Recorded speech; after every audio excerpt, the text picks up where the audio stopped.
What's good? We out here with Todd Way, and this is kind of like a part 2 video for our post DreamCon thoughts. But we wanted to make a how-to video and show y'all or talk to y'all about how to attend an anime convention for different purposes.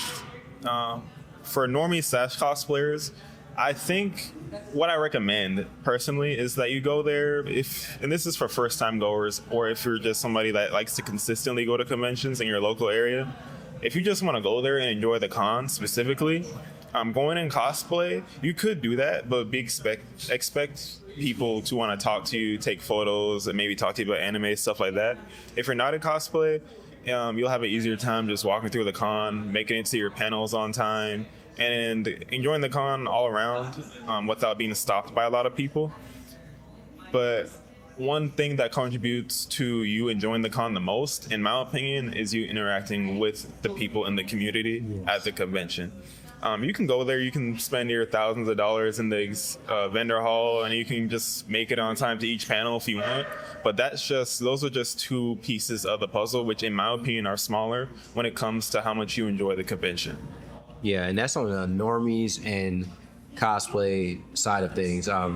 Now, one thing that you touched base on is I don't really think people truly understand the whole meaning about being prepared to be stopped while in cosplay. If you're someone who's just a normal cosplayer, or you're just going out there as someone who wants to be an attendee at a convention, I will be completely transparent with you.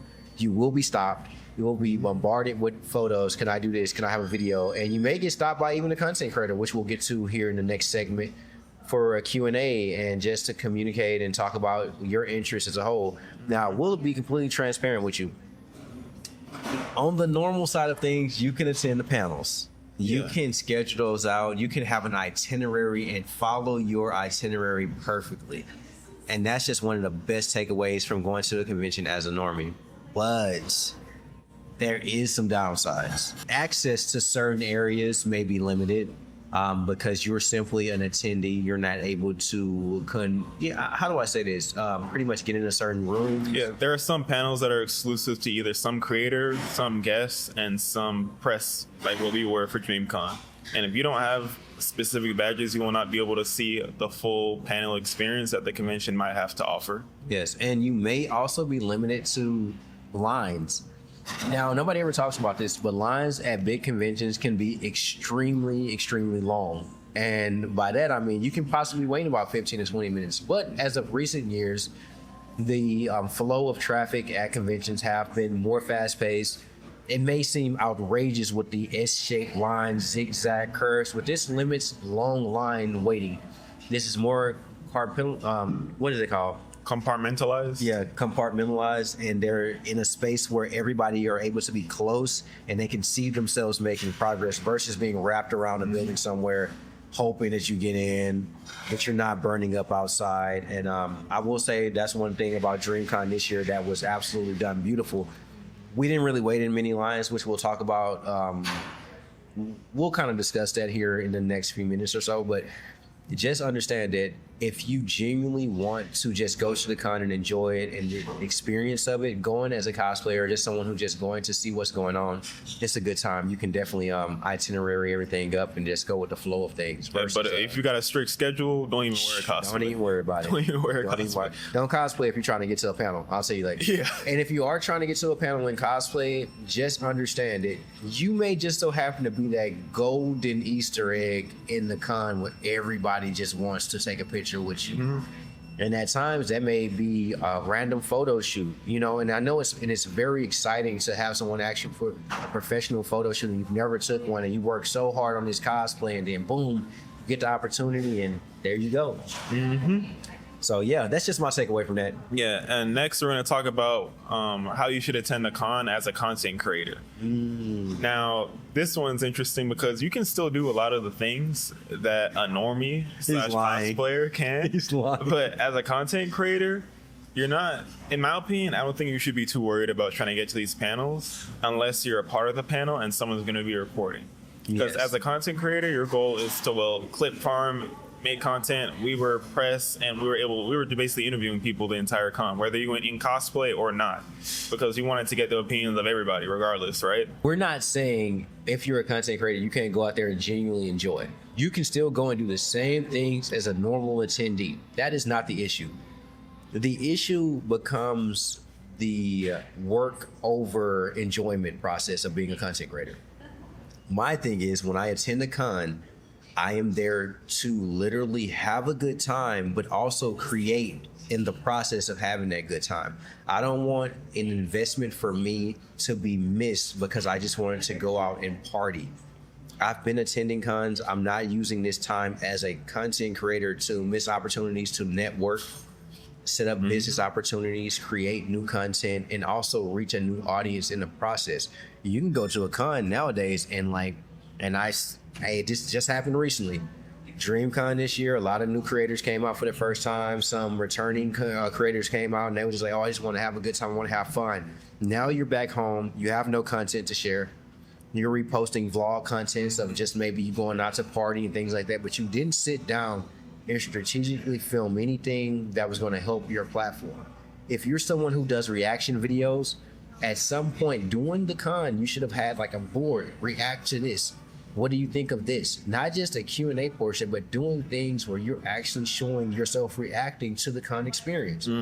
If you're a hot take guy, you need to be going around asking anime hot takes, comic book hot takes. It's like hip hop hot takes. You can ask anything that you see fit. So it's just like, if you're a content creator, make sure you do that. And as a videographer, photographer. So Todd's content focuses more on the hot takes and all around interacting with the con community. My content kind of does the same thing, but I more so like the stuff that appears cinematic. So you'll see a lot of my content on my Instagram especially was just us in the moment and having fun. Like, I'm in cosplay, I'm recording with my phone, recording everybody in the moment having fun. And then as I invested in my camera equipment, I took it up a notch, really. I wanted my videos to mimic a lot of what Mineral Blue would do whenever they go to conventions, but I wanted my videos to look more in the moment, more community focused. You did a great job with that. And when it comes to DreamCon, bro, like, I'm literally in the middle of it. It's like being in the middle of a riot. Yes. It's a mosh pit of chaos, of excitement, of joy. It's you turn a corner and something's always happening. Something's always happening. In the exhibit hall, like, they had music playing on two different sides of the exhibit hall, so it's two different groups songs going on. And it's big enough to where, like, the music isn't overpowering the other music. It's just like a lot of people. It's a lot of people. Even on Sunday. Oh man, Sunday. What was surprised? That actually surprised me. This year's DreamCon, the last day, the convention's over at 5 p.m. I want y'all to understand, at 5 p.m. there was still thousands of people still at the convention. When it ended, everybody was outside. Thousands of people having a great time. I cannot deny, we were still running into some of your favorite content creators on the last day as they were just casually walking through, shopping, just willing to have a great conversation. That's why I keep saying, I can't remember, I always say his name wrong, but Rasp. If y'all know the Hood JJK guy, like, man, I'm telling you right now, he was walking around the con, just happened to walk. I just bumped into him, like, oh, bro, I love your content.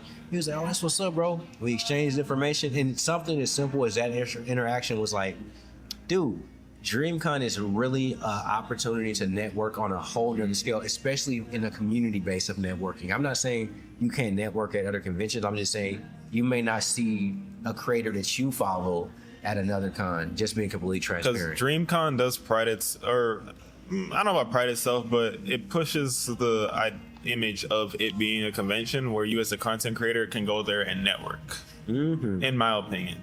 When I interact with, of course, the panels, maybe a couple cosplayers here and there, even in the exhibit hall where you go talk to your favorite voice actors and talk to the voice actors, talk to other con-goers. Because just because you're in the space doesn't mean that the person next to you isn't also a creator. So you may be missing the opportunity to talk to another creator. YouTubers, listen to me.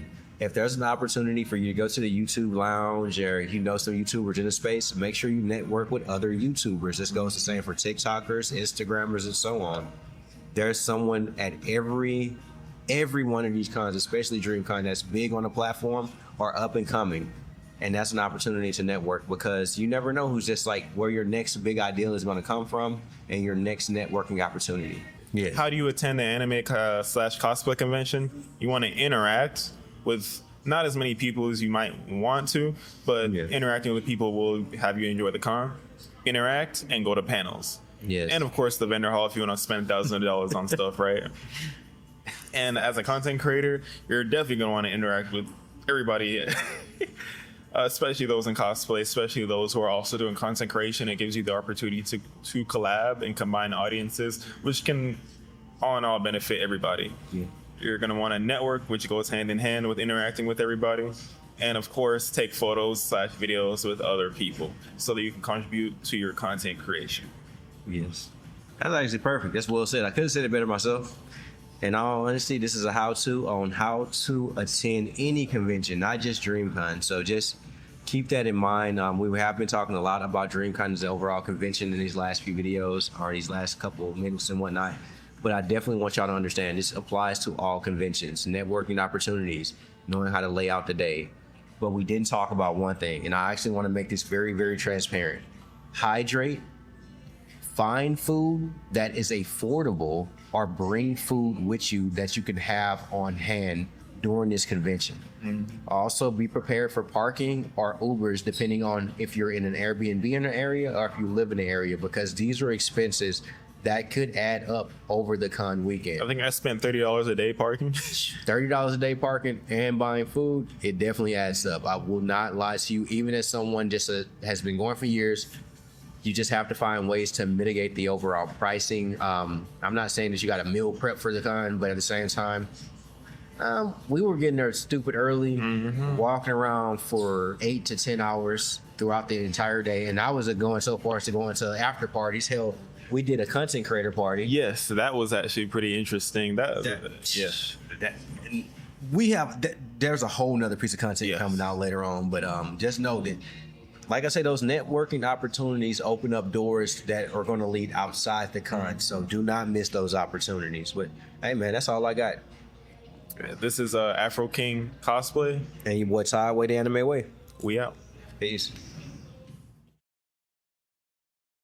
Spitting flames, y'all. I'm a gamer. Back then I was lazy. Bitch, I'm not a boomer. Now they call me crazy. Only thing that I'm booming are the kickers